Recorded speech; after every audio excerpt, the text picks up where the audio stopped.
empezás a preguntar un poquito y te encontrás que cuando eres chico había un profesor o una profesora que te caía mal y por lo tanto era una profesora de matemáticas y por lo tanto tú ya no te gustan las matemáticas. Tenías un conflicto emocional con esa persona y por lo tanto no lograste un aprendizaje. Ojo con eso, ¿no? Si hay algún conflicto afectivo en alguna parte de su vida, solución posible para poder seguir avanzando. Es muy poco probable que uno tenga éxito académico si tiene un problema emocional. Por eso muchas veces cuando uno empieza como a repetirse, no, si yo voy a poder con esto, empieza a tener más autoestima emocional. ¿Cómo te vuelves inteligente? No, es súper lógico.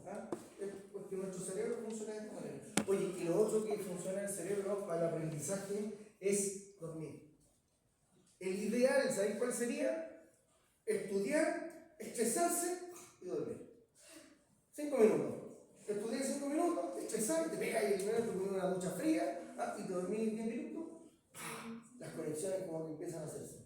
Si tú estudias, pero no generas el proceso de dormir, parece que las sinapsis neuronales de ese proceso no se consolidan y lo que aprendiste esa noche o ese día, al día siguiente se te va olvidando y después de 2 o 3 días ya no existe. Así que un buen dormir garantiza un buen aprender. Ya, avancemos porque ahí bueno está Mira, este es el corte coronal que comentábamos hace un rato, pero aquí ya no está en negro la corteza, está solamente en negro los núcleos de la base. Y como pueden ver, el cerebro es muy simétrico. Que sea simétrico significa que existen 2 tálamos, que existen 2 núcleos caudados, 2 núcleos pálidos, 2 putamen, 2 sustancias negras, 2 subtalámicos. Entonces, lo que vamos a decir es lo siguiente: prácticamente todo lo que uno siente, con excepción del olfato, pasa por ese núcleo que está ahí. Ese núcleo se llama tálamo. Entonces, cuando uno tiene una lesión en el tálamo, deja de sentir las sensaciones receptoras del lado contralateral. ¿Nos perdimos, no? ¿Cómo ves? Ya vamos a hacer la pausa. A las 10 hacemos pausa. Quedan 10 minutos.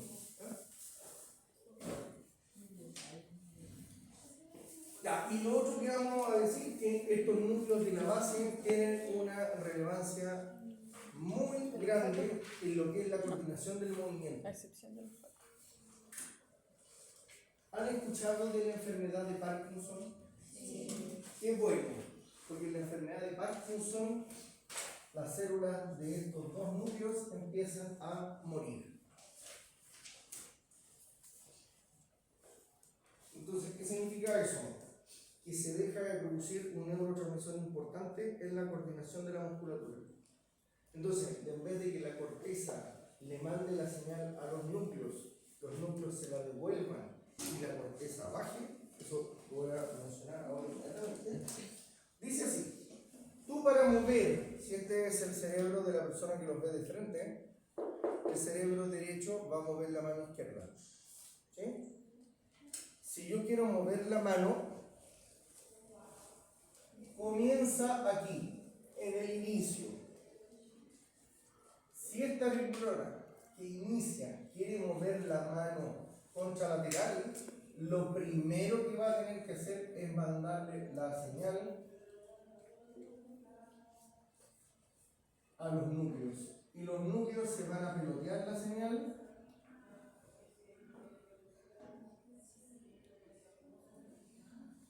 y finalmente, ¿qué es lo que hace el tálamo? Le dice a esta neurona: ahora sí. Por favor, a grandes rasgos, esto se conoce como la corteza premotora y esta la corteza motora. ¿Qué hace finalmente esta corteza motora? Baja, pasa por otro lado, hace sinapsis con otra neurona y sigue bajando y y la última neurona sale y estimula al músculo. ¿De nuevo? Por supuesto.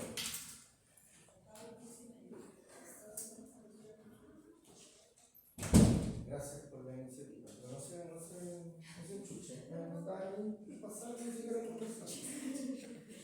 No creo que lo hicieron con intencionalidad. No desubicada la señora. Volvamos.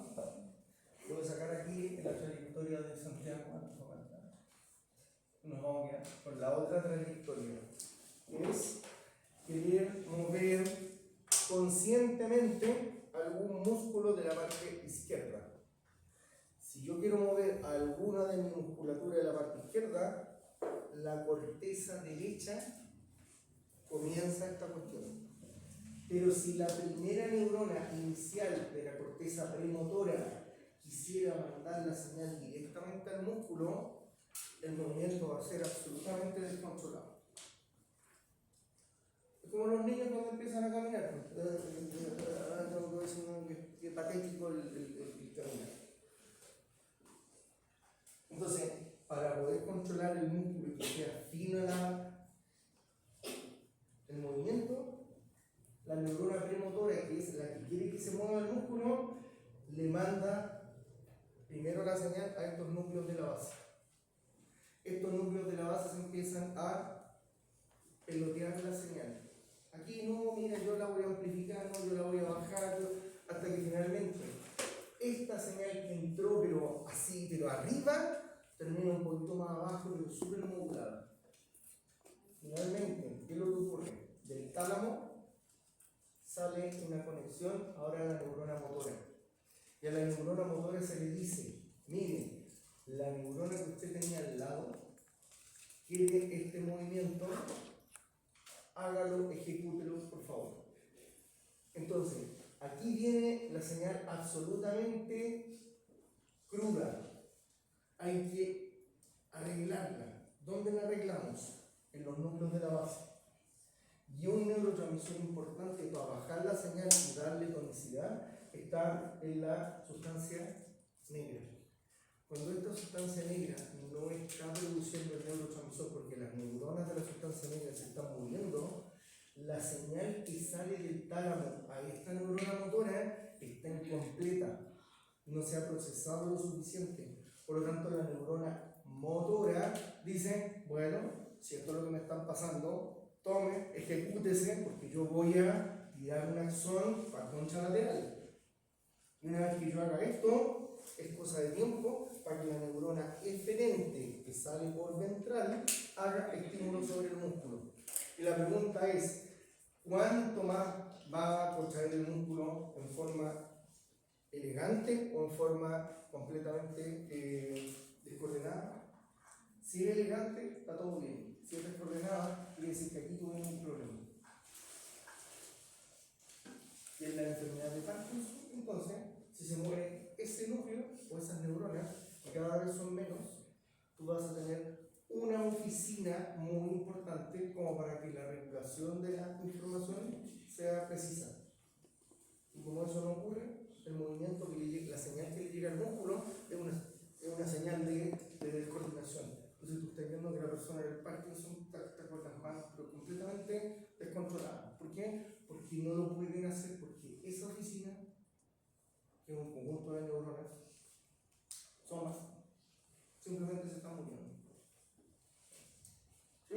Entonces, se suele preguntar qué cosa. Para un movimiento muscular voluntario y controlado, ¿qué se necesita?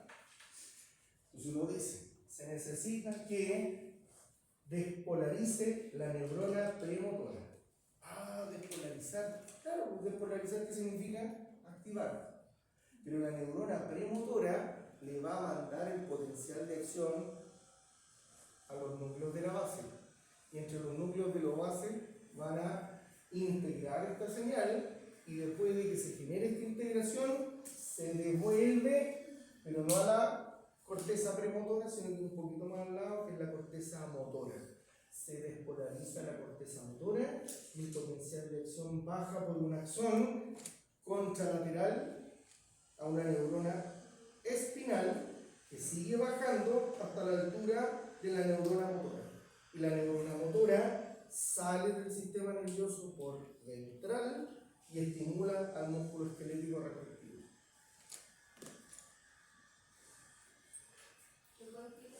De nuevo, pero focalícese, nos ponemos atención. Primer paso, neurona premotora. Segundo paso, apoficina, los núcleos de la base.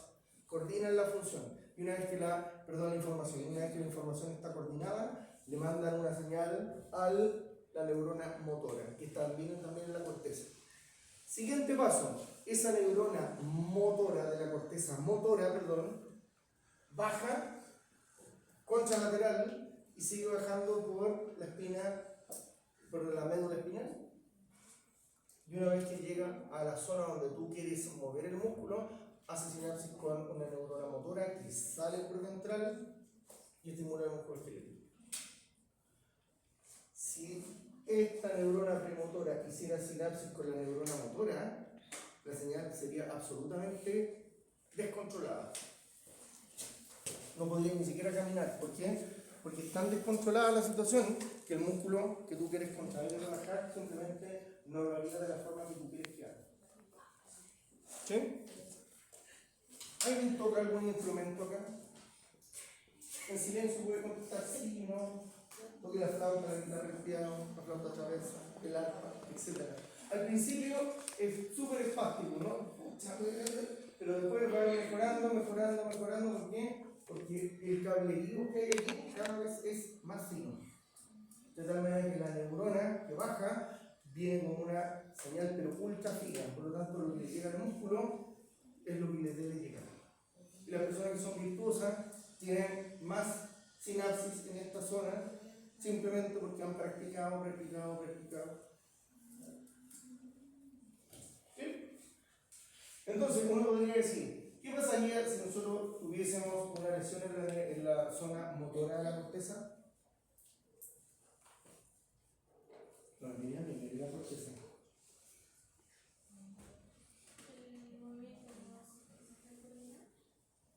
¿Vale? Es más, no va a haber movimiento. ¿Se ve o no?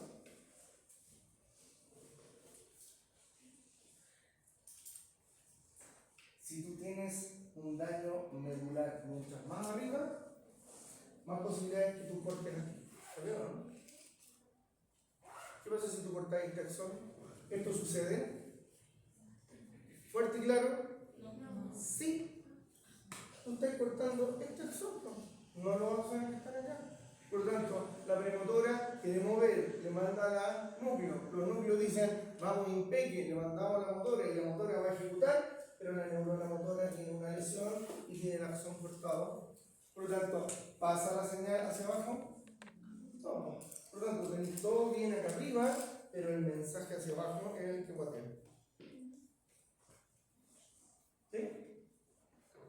Si tú tienes un daño en el núcleo de la base, ¿esto va a suceder? Entonces uno dice, premotora a los núcleos de la base, sí, pero como hay algo dañado, la señal no se va a modular. Y si la señal no se modula, a la neurona motora le llega a descontrolar, la neurona motora dice, ¿y esto hay que hacer? Bueno, será. El músculo recibe una señal completamente descontrolada.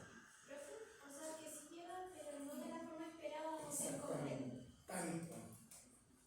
Entonces, ¿cuándo no va a llegar nunca? Cuando la neurona motora tiene un corte en el axón, cuando la neurona que baja tiene un corte en el axón, o cuando la neurona contralateral tiene un corte en el axón.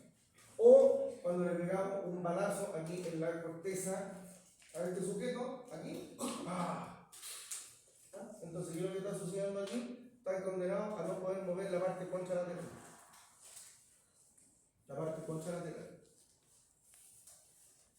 Pero quiero que se entienda lo siguiente, mira, a ver, usted me está diciendo que si me pegan un balazo en la cabeza derecha, yo no voy a poder mover la mano izquierda. Sí, voluntariamente. Pero si tú le aplicas corriente a alguna de estas neuronas que están aquí, estas neuronas van a poder mover el músculo. Porque ¿quién es el que mueve el músculo? La neurona motora. se manda sola, se manda con lo que está pasando arriba. Esa persona que le hemos volado el cerebro, ¿le podemos hacer un reflejo para que mueva el músculo? Todo el rato, ¿por qué? Porque la médula no está involucrada. ¿Sí? Entonces tú podías hacerle una contracción muscular a nivel de reflejo. ¿Por qué? Porque el reflejo que habíamos dicho que era ipsilateral y que era de la zona medular, no de la zona cerebral. ¿Sí? Vamos bien, ¿o no? Pausa. ¿Eh? 10 minutos de pausa.